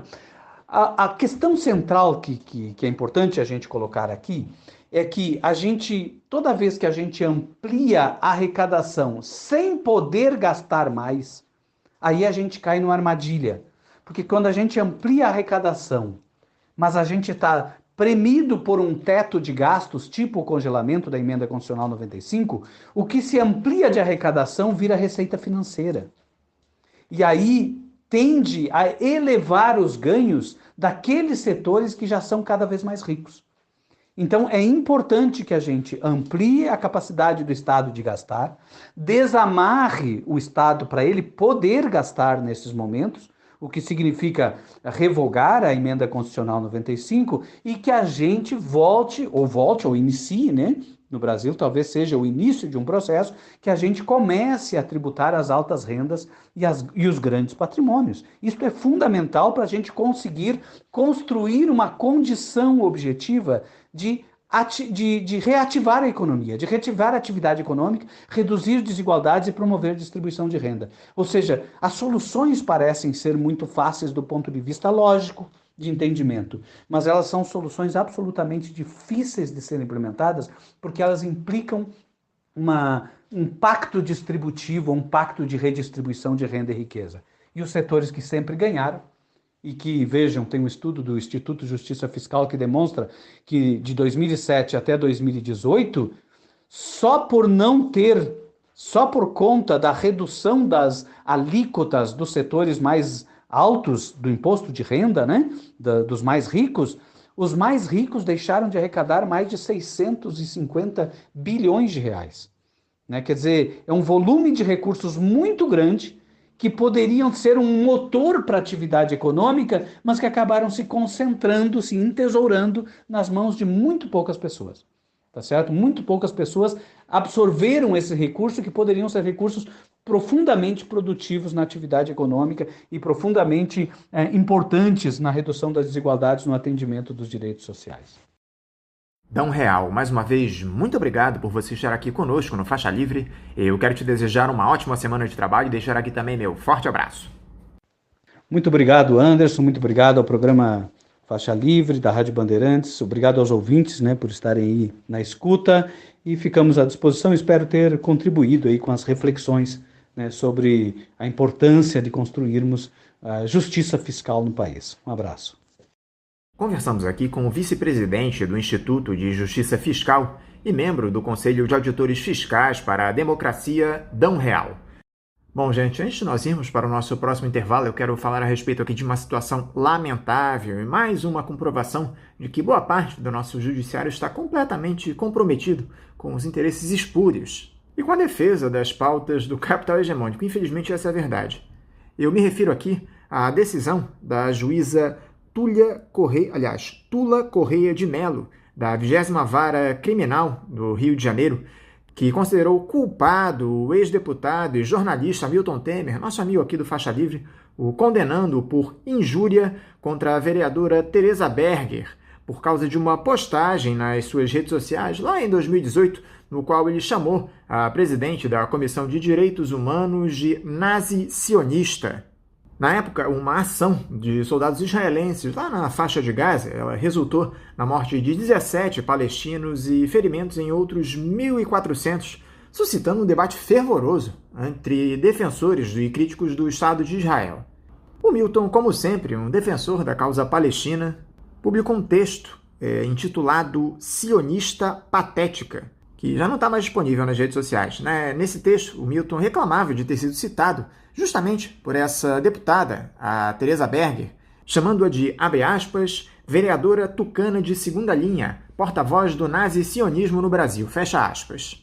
A respeito dessa condenação, o Milton afirmou que vai recorrer e lembrou que o Ministério Público já se pronunciou a respeito do tema de forma favorável à sua absolvição. É absolutamente lamentável todo esse episódio. Uma série de entidades em defesa do povo palestino tem divulgado notas em solidariedade ao nosso querido Milton Temer, e nós aqui do Faixa Livre também queremos reafirmar o nosso compromisso, tanto com a defesa do povo palestino como a liberdade de expressão a esse grande lutador pelo nosso país, que é o jornalista Milton Temer. Justamente a respeito desse episódio, a Associação Brasileira de Imprensa, a ABI, divulgou uma nota em solidariedade ao Milton, que eu faço questão de ler aqui a vocês ouvintes. Diz o comunicado da ABI. Prezado amigo jornalista Milton Temer, manifestamos a você, nosso associado e veterano defensor da convivência pacífica entre os povos, a solidariedade da ABI diante da condenação sofrida com a decisão da juíza Tula Correia de Mello, da 20ª Vara Criminal do Rio de Janeiro, que confundiu justas críticas à política do governo de Israel com manifestação de antissemitismo.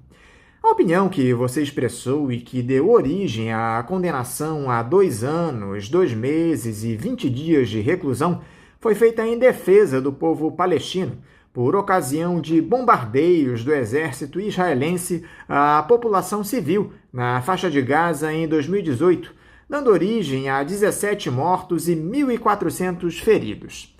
Lembramos que essa injusta decisão contrariou o parecer do Ministério Público e reafirmamos nossa certeza de que ela será revista quando seu recurso for apreciado na segunda instância do Judiciário. Receba um forte abraço.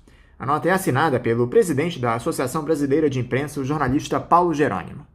Mais uma vez, nós manifestamos aqui no Faixa Livre a nossa solidariedade ao querido Milton Temer e seguiremos aqui denunciando o massacre contra o povo palestino que há lá na faixa de Gaza. Vamos agora a mais um intervalo. Voltaremos já já. Voltamos a apresentar Faixa Livre. Já voltamos, ouvintes, e agora eu cumprimento o professor de Direito Processual Civil da Pontifícia Universidade Católica do Rio de Janeiro, a PUC-Rio, e presidente da Comissão Especial do Código de Processo Civil da Ordem dos Advogados do Brasil, Ronaldo Kramer. Ronaldo Kramer, bom dia. Bom dia a você e a seus ouvintes. Ronaldo, muito obrigado por você mais uma vez conversar conosco aqui no Faixa Livre. Ronaldo, um assunto que provocou muita polêmica na última semana foi aquela prisão ordenada pelo presidente da CPI da pandemia, Omar Aziz, do ex-diretor do Ministério da Saúde, Roberto Dias, por perjúrio. Muito se discutiu em relação não só à legalidade da prisão, mas especialmente sobre a razoabilidade da decisão do senador, já que ele havia dito que não tomaria tal atitude na comissão. Vale lembrar que uma série de depoentes que passaram por ali já mentiram sob juramento. Eu gostaria de uma avaliação sua sobre esse episódio. A prisão, ainda que legal, foi a medida mais indicada, Ronaldo?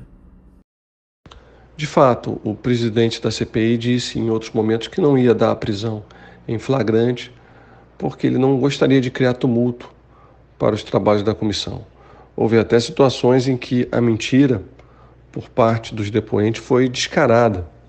E membros da comissão pediram a prisão e o presidente não deu por esse motivo.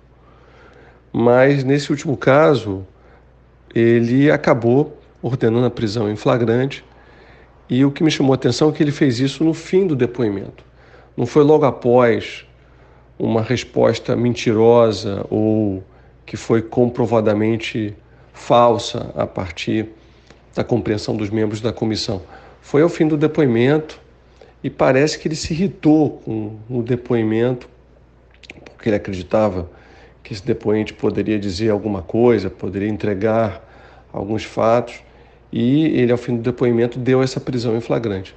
A meu ver, eu sei que há uma certa polêmica, porque alguns dizem que a prisão tem que ser dada logo após a mentira ter sido dita, mas eu acredito que ao fim do depoimento ainda cabe a ordem de prisão em flagrante por crime de falso testemunho e, a meu ver, a medida foi adequada. A grande questão, Ronaldo, é que o senador agora abriu um precedente porque qualquer outro depoente que vier a mentir sob juramento na CPI terá de ser detido. Isso não é perigoso, Ronaldo? Não pode se criar a impressão de que há uma perseguição política por parte dos senadores da comissão? Olha, esse precedente é bom, porque significa o cumprimento da lei. Uma testemunha não pode mentir sob juramento. Se ela mente, ela comete o crime de falso testemunho e a autoridade que está colhendo o depoimento pode determinar a prisão em flagrante pela prática desse crime. Eu creio que o precedente anterior, em que a comissão teve a oportunidade de determinar a prisão em flagrante de uma ou outra testemunha que mentiu descaradamente perante a CPI, esse precedente foi pior, porque criou a sensação de impunidade e algumas mentiras foram ditas perante a comissão e nada foi feito. Então, esse precedente, a meu ver, é bom, porque as testemunhas daqui para frente, elas irão depor com esse risco, sabendo que há esse risco de que, se mentirem, vão ser presas, vão estar submetidas ou estar sujeitas à prisão em flagrante. Isso, a meu ver, é bom. Mudando de assunto, mas nem tanto, Ronaldo, esse depoimento do Roberto Dias acabou provocando um outro episódio muito importante, que foram as críticas do próprio Omar Aziz ao suposto envolvimento de militares com escândalos de corrupção no Ministério da Saúde.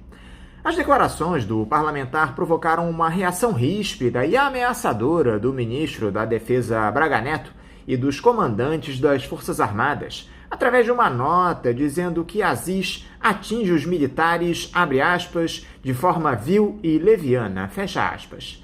Em um cenário de crise deflagrada como esse que há no nosso país, Ronaldo, com um presidente que vive atacando as instituições, como é que você interpretou essa nota da cúpula das Forças Armadas ao senador? De fato, a nota não foi boa. A nota parece, até para o leitor mais desatento, uma ameaça. Uma ameaça à comissão, porque a comissão está investigando militares. E a fala do presidente da comissão, Omar Aziz, foi uma fala que não foi genérica, foi uma fala episódica sobre alguns militares que estão sendo investigados e estão sendo acusados da prática de crime, e de um crime muito ruim, né, porque cometido no meio de uma pandemia, a pretexto da compra de vacinas. Então foi uma fala episódica sobre alguns militares que estão sendo investigados e dizendo que esses militares, se for comprovado que eles cometeram crime, eles desonram as Forças Armadas. Então não era para as Forças Armadas emitirem uma nota tomando essa crítica como genérica, como uma crítica para as corporações. Não foi feito isso, essa crítica não houve. A crítica, insisto, foi episódica, foi sobre determinados militares que estão sendo investigados pela comissão. Então, a meu ver, foi uma nota desproporcional e cria esse ambiente de tensão porque parece que foi uma nota com uma estratégia política de tentar inibir os trabalhos da comissão, de tentar criar esse receio de que, se a comissão investigar os militares, as Forças Armadas podem fazer alguma coisa, esse receio de interrupção do regime democrático, que é um receio que, infelizmente, hoje nós estamos tendo, não só a partir dessa nota, mas de outras notas e de algumas falas do presidente. Então, foi uma nota, a meu ver, completamente descabida. Esse tipo de nota não pode evidenciar que nós estamos vivendo um Estado militarizado, Ronaldo? Essa questão do Estado militarizado é boa, porque não vem apenas por conta dessas notas das Forças Armadas. As Forças Armadas não têm que emitir notas. Isso nós não tínhamos antes, né? Desde a redemocratização, nós não tínhamos notas das Forças Armadas comentando situações da República. Isso nós passamos a ter isso de uns tempos para cá, sobretudo com o presidente Jair Bolsonaro. Então, o Estado militarizado hoje não se dá apenas por essas notas, mas se dá pelo fato de que os militares estão, de alguma forma, no poder. Nós não temos um presidente militar, mas nós temos vários militares em vários postos de comando da República, sobretudo no Poder Executivo, principalmente no Poder Executivo. Então, nós temos, de alguma forma, um governo que, em certa parcela, é militar, que, em certa medida, é das Forças Armadas, porque os militares estão ocupando esses cargos e estão exercendo as funções de poder. Então, isso é ruim para as Forças Armadas, porque elas não deveriam ter esse papel. Elas devem ter o papel de defender a nação, de defender os poderes e de exercer a sua função constitucional, que não é política.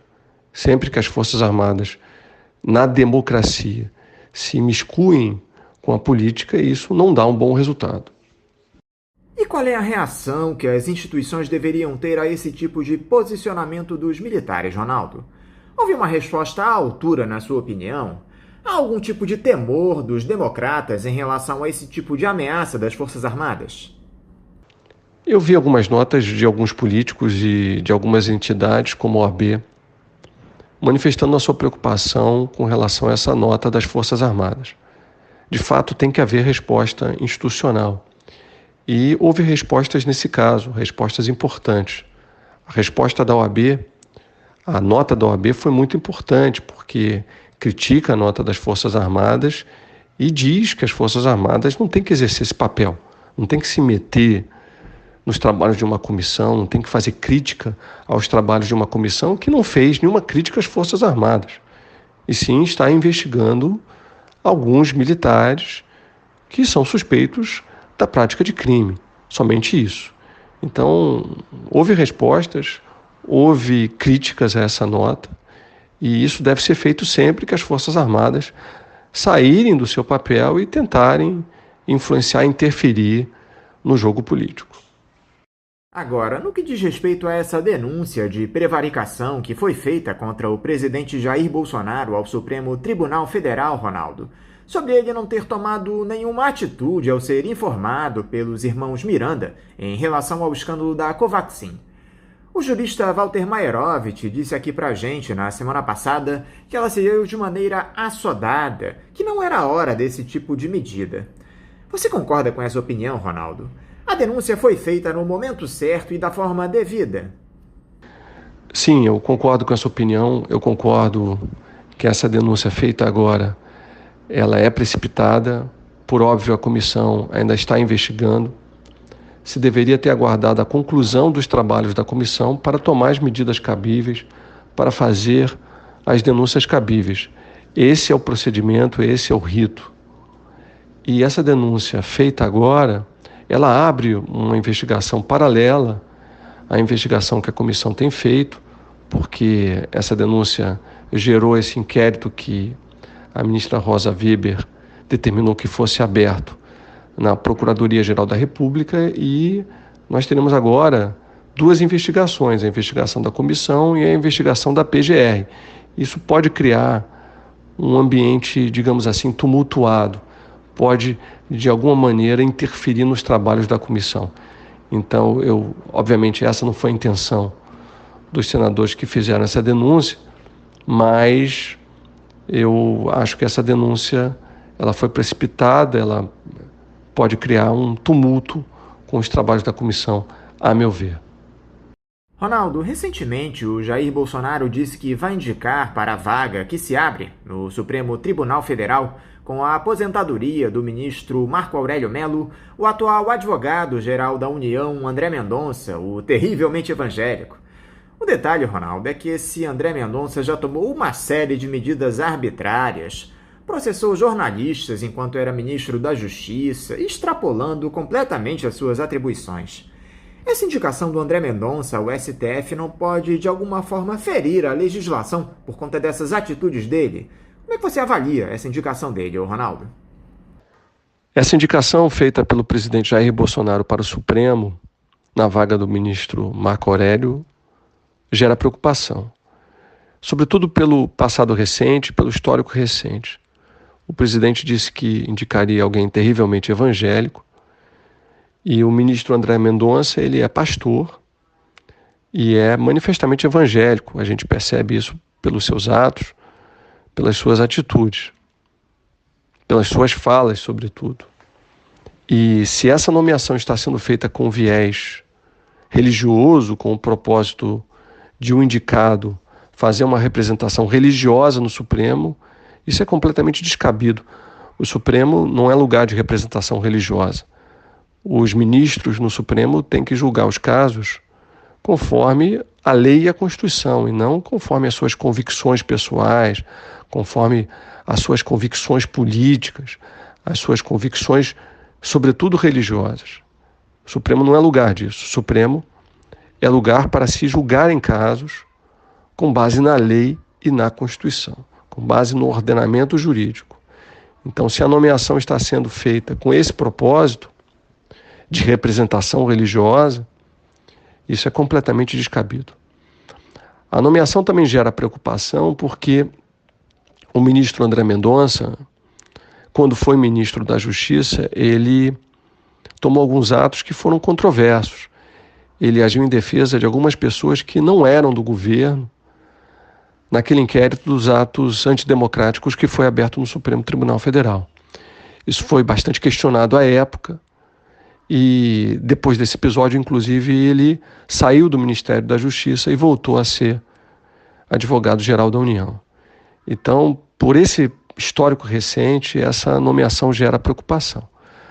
Agora, eu quero lembrar que o presidente, ele indica uma pessoa para o Supremo Tribunal Federal e essa indicação tem que ser aprovada pelo Senado Federal. Ela tem que ser aprovada na Comissão de Constituição e Justiça, na CCJ, pelo voto da maioria simples dos membros da comissão, e depois tem que ser aprovada pelo voto da maioria absoluta no plenário do Senado Federal. Então, o presidente, ele apenas indica, o Senado é que aprova. E o Senado tem que, se detectadas situações que comprometem a indicação, o Senado tem que exercer o seu papel e não aprovar.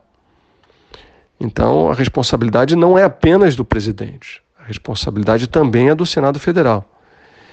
E o Senado Federal, na história da nossa República, já rejeitou indicados pelo presidente, já rejeitou 5 indicados por um presidente, foi o presidente Floriano Peixoto. Isso no início da nossa República, o presidente Floriano Peixoto nomeou 5 indicados para o Supremo ao longo do seu mandato, e os 5 indicados pelo presidente Floriano Peixoto foram rejeitados pelo Senado Federal.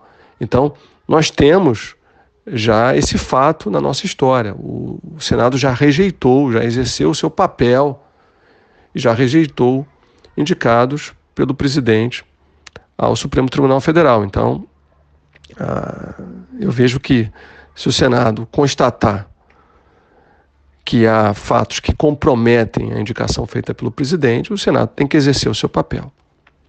É como eu vejo, mas a indicação, por tudo que eu disse, do ministro André Mendonça para o Supremo Tribunal Federal, ela gera preocupação. E esse pedido de investigação contra o Procurador-Geral da República Augusto Aras, protocolado no Conselho Superior do Ministério Público Federal pelos senadores Randolfo Rodrigues, da Rede do Amapá, Alessandro Vieira, do Cidadania do Sergipe, e Fabiano Contarato, da Rede do Espírito Santo. Eles acusam o Procurador-Geral de abrir mão das funções de investigar gestores públicos, inclusive Jair Bolsonaro, e delegar a tarefa ao Poder Legislativo. Só que esse episódio abriu uma guerra entre conselheiros que tentam levar o caso a julgamento e um aliado de Aras no Ministério Público que emitiu um despacho secreto e impediu a tramitação do processo. Como é que você observa a posição do PGR no Ministério Público, Ronaldo? Anderson, essa denúncia que foi feita por esses senadores, essa investigação que foi pedida por esses senadores, é cabível e é importante.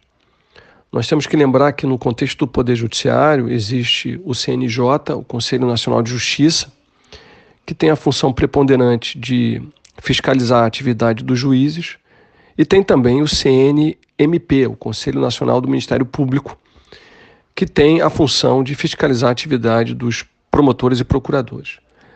Essa investigação foi pedida por esses senadores perante o CNMP e, ao que parece, existem elementos para se pedir essa investigação. Por tudo que a gente tem lido e visto, o Procurador-Geral da República, não só ele, mas a Procuradoria-Geral da República, o órgão, não tem exercido com tanta efetividade as suas funções. Vide que recentemente, por ocasião dessa denúncia da suposta prática de crime de prevaricação por parte do presidente, a ministra Rosa Weber chamou a atenção da Procuradoria-Geral da República de que ela não pode ser mera espectadora dos demais poderes da República. Isso porque a PGR queria aguardar o desfecho da CPI para só depois decidir se abriria inquérito ou não sobre a suposta prática de crime de prevaricação. E aí a ministra Rosa Weber chamou a atenção dizendo que a PGR não tem que aguardar nada. Diante da notícia da suposta prática de um crime, a PGR tem que decidir se abre ou não o inquérito. Então isso mostra que a PGR a Procuradoria-Geral da República não tem sido tão efetiva no exercício da sua função. E acho que há elementos para se abrir essa investigação, até porque a PGR é um órgão importante, é um órgão que tem que ser autônomo e independente, porque nós dependemos da PGR para fiscalizar os demais poderes da República, sobretudo o Poder Executivo. Ronaldo Kramer, mais uma vez, muito obrigado por você estar aqui conosco no Faixa Livre. Eu quero te desejar um ótimo dia de trabalho e deixar também aqui meu forte abraço. Muito obrigado a você, Anderson, pelo convite. Para mim é sempre um prazer, uma honra participar desse programa. Um forte abraço a você e a seus ouvintes. Conversamos aqui com o professor de Direito Processual Civil da Pontifícia Universidade Católica do Rio de Janeiro, a PUC-Rio, e presidente da Comissão Especial do Código de Processo Civil da Ordem dos Advogados do Brasil, a OAB, Ronaldo Kramer. E vamos encerrando a edição de hoje do Faixa Livre, convidando todos vocês para amanhã, a partir das 8 da manhã, estarem novamente aqui, ligadinhos na Rádio Bandeirantes 1360 AM, para mais uma edição do nosso programa. Um abraço a todos vocês e até amanhã!